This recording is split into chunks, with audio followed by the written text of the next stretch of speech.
संभल की शाही जामा मस्जिद बनाम श्री हरिहर मंदिर विवाद जहां 24 नवंबर 2024 से ही विवादों में बना हुआ है, तो वहीं इस बीच मस्जिद की रंगाई पुताई कराने की मांग को लेकर भी काफी हो हल्ला हुआ और उसके बाद एएसआई के मना करने के पश्चात मस्जिद कमेटी हाईकोर्ट भी पहुंची थी, लेकिन वहां से भी एएसआई की ही रिपोर्ट के आधार पर उसे इनकार कर दिया गया कि वो यहां पर रंगाई पुताई नहीं करा सकती, मगर साथ ही एक और मौका दे दिया गया अपनी बात को रखने का।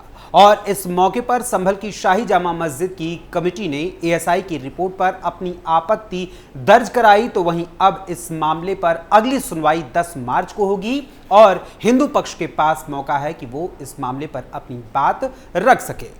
लेकिन इसी बीच जिस शाही जामा मस्जिद के सर्वे को लेकर हुए विवाद के दौरान जानबूझकर बीते 24 नवंबर को हिंसा कराई गई थी और जमकर पत्थरबाजी हुई थी, वहीं उन्हीं पत्थरों का इस्तेमाल अब पुलिस चौकी के निर्माण में भी किया जा रहा है और साथ ही पुलिस की ओर से हिंदुओं के होली त्योहार पर आपत्ति जताने वाले मुसलमानों को, खास करके कट्टरपंथी सोच वालों को एक कड़ी और बड़ी चेतावनी दी गई है। एक और जहां हिंदुओं की ओर से इस चेतावनी पर जमकर पुलिस की तारीफ की जा रही है, तो वहीं इस पर छिड़ गया है सियासी संग्राम, जिस पर दोनों ही यानी कि विपक्ष की ओर से दोनों ही खास तौर पर कांग्रेस और समाजवादी पार्टी दलों की ओर से आपत्तियां जताई जा रही हैं और बयानबाजियां की जा रही हैं। आखिर क्या है पूरा मामला, आपको बताएंगे विस्तार से हमारे खास प्रोग्राम थर्ड आई के आज के इस अंक में।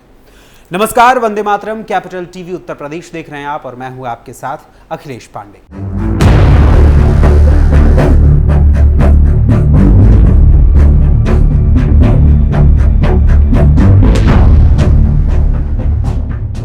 संभल की शाही जामा मस्जिद बनाम श्री हरिहर मंदिर विवाद के दौरान जहां 24 नवंबर 2024 को हुई हिंसा के बाद से संभल को लेकर सियासत के साथ साथ प्रशासन भी फुल एक्शन मोड में है। इस हिंसा के आरोपियों की धरपकड़ का क्रम जहां एक ओर जारी है, तो वहीं दूसरी ओर संभल हिंसा के दौरान उपद्रवियों ने जो पथराव किया था 24 नवंबर 2024 को, उस घटना के बाद लगभग 6 ट्रॉली ईंट पत्थर मौके से पुलिस और प्रशासन ने मिलकर इकट्ठा करवाए थे और अब इनका इस्तेमाल पुलिस चौकी के निर्माण में किया जाने वाला है। जी हां, संभल में हिंसा के दौरान उपद्रवियों द्वारा जिन ईंट पत्थरों का इस्तेमाल किया गया था, अब उन्हीं ईंट पत्थरों का उपयोग पुलिस चौकी के निर्माण में किया जाएगा। यानी जिन ईंट पत्थरों को उपद्रवियों ने डिस्ट्रक्शन के लिए किया था, उन्हीं का इस्तेमाल अब कंस्ट्रक्शन के लिए किया जाएगा। मीडिया रिपोर्ट्स के अनुसार इस मामले को लेकर संभल के एसपी के बिश्नोई का कहना है कि हिंसा के दौरान पत्थरबाजों के द्वारा फेंके गए पत्थरों को ही संभल के लोगों की सुरक्षा के लिए इस्तेमाल में लाया जाएगा। जिले के दीपासराय और हिंदूपुरा खेड़ा में बन रही पुलिस चौकियों के निर्माण में पत्थरबाजों के द्वारा फेंके गए पत्थरों और ईंटों का भी इस्तेमाल किया जाएगा। शासन द्वारा दिए गए बजट का भी इसमें इस्तेमाल किया जा रहा है ताकि पुलिस की चौकी विधिवत बनाई जा सके। सेफ संभल प्रोजेक्ट का आरंभ। संभल में बीते 24 नवंबर को हुई हिंसा के बाद एक्शन मोड में आए शासन प्रशासन की ओर से संभल की सुरक्षा के मद्देनजर जिले में 38 आउटपोस्ट बनाए जा रहे हैं। संभल की सुरक्षा के लिए सेफ संभल प्रोजेक्ट लाया जा रहा है। साथ ही शहर के 200 चौराहों पर फेस आइडेंटिफिकेशन वाले सीसीटीवी कैमरे भी लगाए जाएंगे ताकि यहां पर आने जाने वाले लोगों के चेहरे की पहचान हो सके। वहीं जिले में नई पुलिस चौकियों के निर्माण में सरकार से भी बजट मिला है। दरअसल संभल के विवादित शाही जामा मस्जिद के ढांचे में 24 नवंबर 2024 को एडवोकेट कमिश्नर सर्वे के लिए पहुंचे हुए थे, लेकिन इसी दौरान संभल की शाही जामा मस्जिद के आसपास के इलाकों में हिंसा भड़क गई थी और उग्र भीड़ ने पुलिस पर कई घंटे तक भारी पत्थरबाजी की थी, गोलियां भी चली थी और आगजनी भी की गई थी। कड़ी मशक्कत के बाद पुलिस ने हालात पर उस दौरान काबू पाया था, जिसके बाद पुलिस प्रशासन ने नगर पालिका की टीमों को लगाकर हिंसा वाली जगहों से 6 ट्रैक्टर ट्रॉली भरकर ईंट पत्थर हटवाए थे, उन्हें इकट्ठा किया था। हालांकि इन्हें फेंकने की बजाय नगर पालिका ने ईंट पत्थरों को यार्ड में रखवा दिया था। वहीं अब संभल पुलिस के एसपी के बिश्नोई ने पत्थरबाजों के द्वारा फेंके गए इन्हीं ईंट पत्थरों से पुलिस चौकी बनाने का बड़ा फैसला किया है। स्थानीय सपा सांसद जियाउर रहमान बर्क के गढ़ दीपा सराय इलाके के मोहल्ला चौक में 1000 स्क्वायर फीट में मुस्लिम आबादी के बीचों बीच बन रही नई पुलिस चौकी के निर्माण में पत्थरबाजों के द्वारा फेंके गए इसी ईंट पत्थरों का इस्तेमाल किया जाएगा। इसके अलावा हिंदूपुरा खेड़ा में भी बन रही नई पुलिस चौकी के निर्माण में भी इन पत्थरबाजों के द्वारा फेंकी गई इन्हीं ईंटों का इस्तेमाल होना है। लेकिन इन सब के अलावा होली का त्योहार आ रहा है और इसे लेकर भी पुलिस प्रशासन काफी कड़ाई बरत रही है। तो वहीं संभल सीओ अनुज चौधरी ने जो कुछ हफ्तों पहले हनुमान जी की गदा लेकर आगे चलते हुए एक यात्रा में नजर आए थे और काफी चर्चा भी हुई थी उनकी, वो एक बार फिर से अपने एक और बयान को लेकर सुर्खियों में हैं, जिसकी वजह से विपक्ष काफी खलबलाया हुआ है। होली से पहले संभल सीओ का ऐलान। उत्तर प्रदेश के संभल जिले में होली के मद्देनजर हुई पीस कमेटी की मीटिंग में संभल में सीओ अनुज चौधरी ने एक सख्त चेतावनी दी है। सीओ अनुज चौधरी का कहना है कि होली पर जिसे रंग से ऐतराज हो वो घर से बाहर न निकले। साल में 52 जुमे होते हैं और होली सिर्फ एक बार आती है। जैसे मुस्लिम को यानी मुसलमानों को ईद का इंतजार रहता है, वैसे ही हिंदुओं को भी होली का इंतजार रहता है और होली का त्योहार साल में एक बार आता है। उन्होंने हिंदुओं से भी अपील की है कि वो आपत्ति जताने वाले यानी जिन्हें रंगों से ऐतराज है उन पर कोई भी रंग न डालें। दरअसल अनुज चौधरी ने संभल में हुई पीस कमेटी की मीटिंग में कहा, होली साल में एक बार आने वाला त्योहार है, जबकि जुमे की नमाज साल में 52 बार होती है। अगर किसी को होली के रंगों से परेशानी है तो उसे उस दिन घर के अंदर रहना चाहिए। जो लोग बाहर निकलते हैं उन्हें खुले विचारों वाला होना चाहिए, क्योंकि त्योहार एक साथ मनाने के लिए होते हैं।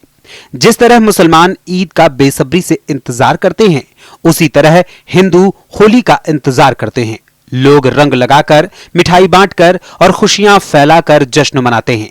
इसी तरह ईद पर लोग खास पकवान बनाते हैं और गले मिलकर खुशी मनाते हैं। दोनों त्योहारों का सार एकता और आपसी सम्मान है। ये दोनों समुदायों पर लागू होता है।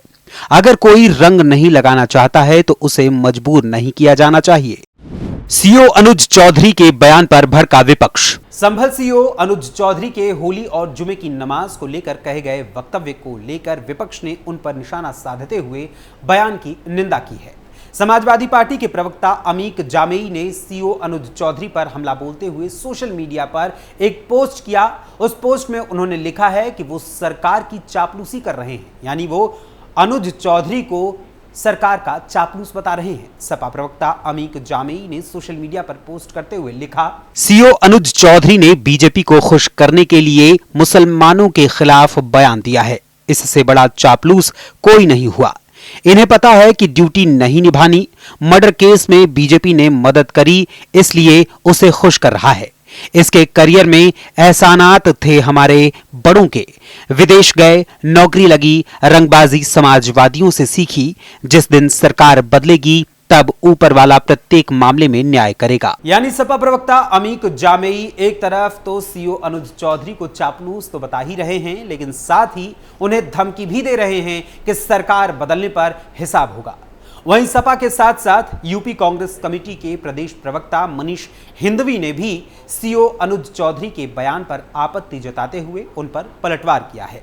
मीडिया रिपोर्ट्स के अनुसार यूपी कांग्रेस कमेटी के प्रवक्ता मनीष हिंदवी ने कहा कि कोई भी अधिकारी, चाहे वो कोई भी हो, धर्मनिरपेक्ष होना चाहिए, तभी इस देश में शासन ठीक से चल सकता है, अन्यथा ये अराजकता की ओर ले जाएगा। उन्होंने कहा कि ये कहना कि होली साल में एक बार आती है जबकि जुमे की नमाज 52 बार होती है और रंग पसंद न करने वालों को घर के अंदर रहना चाहिए, एक राजनीतिक बयान है। इसके साथ ही हिंदवी ने आगे कहा कि एक अधिकारी होने के नाते कोई भी इस तरह के बयान नहीं दे सकता। कल को वो कह सकते हैं कि वो केवल हिंदुओं की सुरक्षा सुनिश्चित करेंगे, मुसलमानों की नहीं। इस पुलिस अधिकारी द्वारा दिया गया बयान बेहद निंदनीय है। मेरा मानना है कि उनके खिलाफ अधिकारियों की औपचारिक रूप से एक बैठक होनी चाहिए और साथ ही अधिकारियों की आचार संहिता के अनुसार कार्रवाई की जानी चाहिए। होली के रंग के बाद जुमे की नमाज होगी। गौरतलब है कि जहां संभल सीओ अनुज चौधरी के बयान पर सियासी तौर पर वार किए जा रहे हैं, तो वहीं पीस कमेटी की मीटिंग में यह सहमति भी बन चुकी है कि होली के रंग के बाद ही जुमे की नमाज अदा की जाएगी। संभल की शाही जामा मस्जिद केस की सुनवाई के दौरान 24 नवंबर 2024 को हुई हिंसा के बाद प्रशासन होली को लेकर इस बार काफी अलर्ट मोड पर है और इसी के चलते पीस कमेटी की मीटिंग भी की गई है। गौरतलब है कि मुख्यमंत्री योगी आदित्यनाथ ने सभी जिले के पुलिस कप्तानों और डीएम को भी निर्देश दिए हैं कि होली को लेकर सभी लोग अलर्ट रहें। उस दिन जुमे की नमाज होने की वजह से पीस कमेटी के माध्यम से नमाज को निर्धारित समय के बाद ही अदा करने की अपील की जाए, निवेदन किया जाए। इतना ही नहीं, संवेदनशील इलाकों को चिन्हित कर वहां विशेष सतर्कता बरतने का भी निर्देश दिया गया है। साथ ही सोशल मीडिया पर भी सख्त निगरानी रखी जाएगी ताकि कोई भी अफवाह इस दौरान फैलाई ना जा सके, जिसकी वजह से कोई हिंसात्मक यानी कि हिंसा की घटना घट सके। और इसी के मद्देनजर ये पूरी तैयारी संभल में भी की जा रही है। वैसे संभल सीओ अनुज चौधरी के बयान और सपा के और साथ ही कांग्रेस की ओर से भी सीओ अनुज चौधरी को लेकर दिए गए बयान पर आप सभी का क्या विचार है, आप सभी का क्या कुछ कहना है, हमें अपने कमेंट्स के माध्यम से जरूर बताइएगा। फिलहाल अभी के लिए थर्ड आई के आज के इस अंक में बस इतना ही। फिर मुलाकात होगी थर्ड आई के अगले अंक में किसी और खबर, किसी और मुद्दे, किसी और विषय के साथ। तब तक के लिए मुझे अनुमति दीजिए। धन्यवाद। जय हिंद, जय भारत।